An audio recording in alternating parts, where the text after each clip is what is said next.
I want to share with you just a quick lesson on the differences between stop losses, right?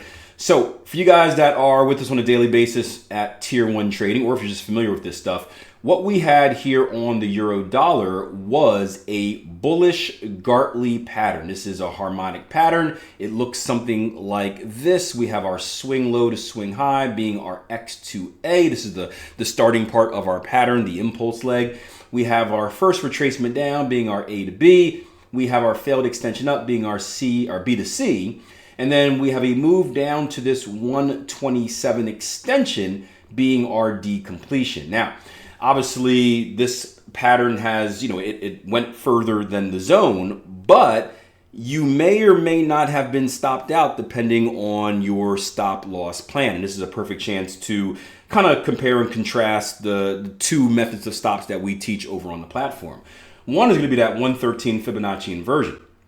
So if I take my Fibonacci extension tool, invert it backwards, so instead of going from left to right and down to up, we're going to go right to left and up to down, right? It's wacky backwards day. Yay.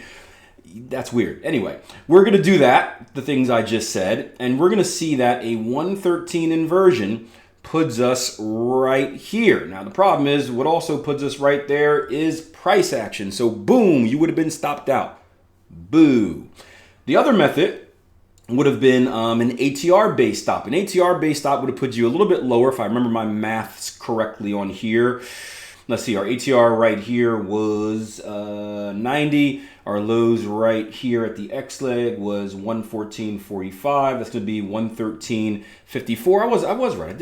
I was thinking the 50s, right? So that stop loss for that would have been right down here. So you can see with the 113 stop loss, you would have been stopped out right here as price action hit that level. If you had an ATR stop, you would have been safe. Now, again, not saying one is better than the other, but I know we have a lot of traders over on the platform experimenting and going through the backtesting phase. I do think it's worth, if you're not heart set on one or the other, I do think it's worth doing a comparison when you do your testing just to see how the two compare and if one is more beneficial than the other. They both have their pros and their cons, obviously, but while you're going through thousands and thousands and thousands and thousands and thousands of data points, you might as well just add that comparison as well.